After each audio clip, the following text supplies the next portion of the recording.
Let's get around the table. Remember last week we talked about people sharing their knowledge about their estate, their finances, their understanding of how to create and grow wealth, and what their dreams are. What are they going to want to leave as a legacy? You know, with the kids, we talk about our kids. We're always, if you have kids, it's your dream that they stand on their own, right? So teach them. Yeah, I know. We were talking about, about leaving children money, or how much, counted before, as a gift, and how much you could, I think, was the question. This week, the question, this kind of ties in about it, because they say, Mark, you were talking about gift giving last week. What about charity? Okay. So what do you mean, like giving to a charity? It's a great question. A lot of people talk about charity around this time also, right? They want to give near the end of the year, when most of the nonprofits are asking for donations. It's a time of giving, but people don't necessarily think about giving after death, right? They think about Giving Tuesday that's coming up on Tuesday, November 30th. Mark your calendars and remember to give, and give more, because it feels good. But people forget about what they can do with their legacy, with their estate. Oftentimes people with children think, I have to give it to all to my children. I want to give it to my children.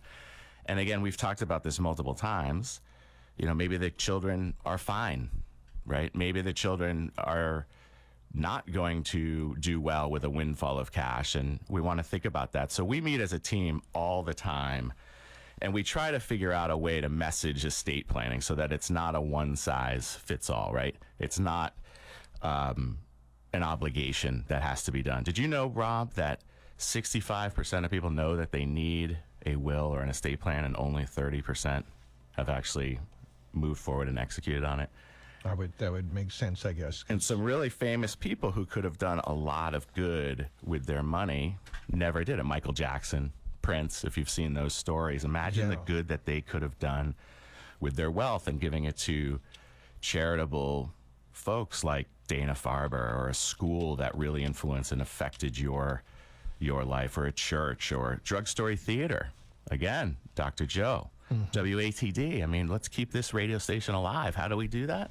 Well, we fund it. We give it money, right? Be a WATD friend. Right. And so as a team, we get together a lot and say, how can we make certain that people understand that this isn't an obligation. This isn't like something a chore that you have to do. Just check the boxes. Everyone says you have to. And Garrett Skinner, one of our newest members of our team, a 21-year veteran of the Air Force, he put his thoughts together eloquently for me, because we had a long conversation about this. And he said, my thoughts yesterday, and as always, are that having served in the military, I have two families. Those that everyone traditionally thinks of, my family, my blood relatives. Then there's my military family, made up of my fellow brothers and sisters in arms. And as I prepare my estate plan and put my trust together, I'm including the Air Force Enlisted Village as a charitable gift from my estate. Because I was an enlisted member of the military, the specific organization is near and dear to my heart.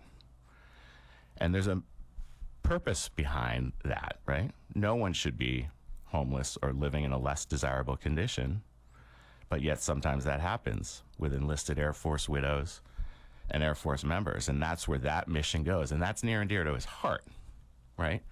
My goal and aspiration is that my children can stand on their own, right? They work hard, earn, and have what they need, so I don't have to worry about them, right? Yeah. I don't want to earn 2 times over to make sure that they're taken care of. I want them to understand this is why you started working at 14. This is why you learn how to save. This is why you buy what you want.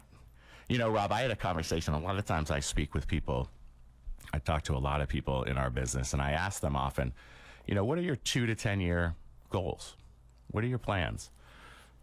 And I had an individual who actually said to me, and I put my hand on a Bible right here visually, and said, well, I figure in about 10 years, my father-in-law will be moving on and passing his inheritance on to us. I said, that's the plan? That's your plan, huh? That's your plan. Said it out loud. And I said, I'm obviously not going to be doing business with this person in the future. But I think people need to understand that that is actually real.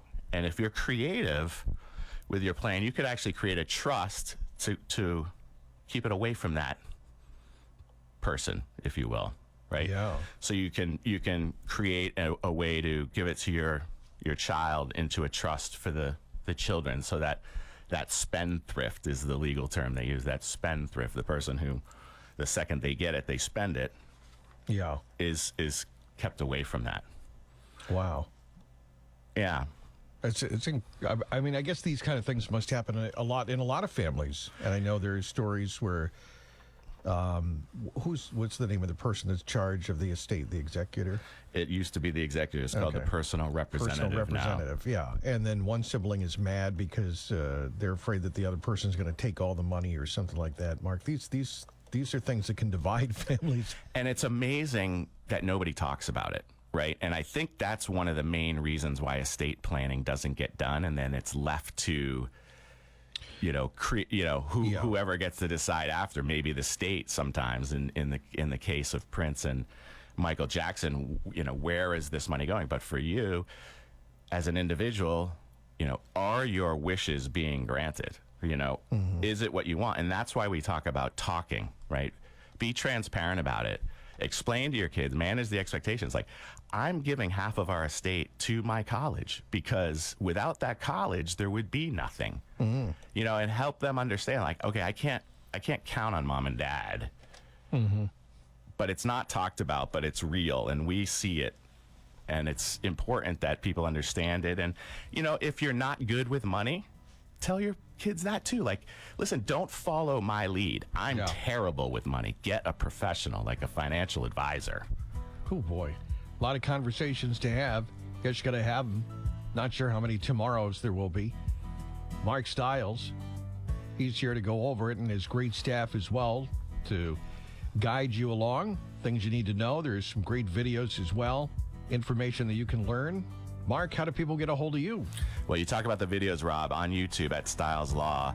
I learned there's a search engine to it, too. So if you have a question, we probably have a video for it. If you said real estate investor, 5 videos will pop up. Nice. But we also have an estate planning site called Stiles-Estates, and you can learn all about that. And we have the easy button where you can enter your information and set up a time, a no commitment consultation, free consultation. If it makes sense, you move forward. If it doesn't, well, you have that information now, which is what we want, is to make sure everybody has the appropriate information so that they move forward and do something rather than nothing. Mark Stiles is with Stiles Law on Route 139 in Marshfield. He joins us every Friday at this time for Feel Good Friday on WATD. Thank you, Mark. Rob, thank you, my friend. I'm very grateful for you as well. Very grateful to have you part of the WATD family. Have a wonderful weekend. You as well. Bye, folks.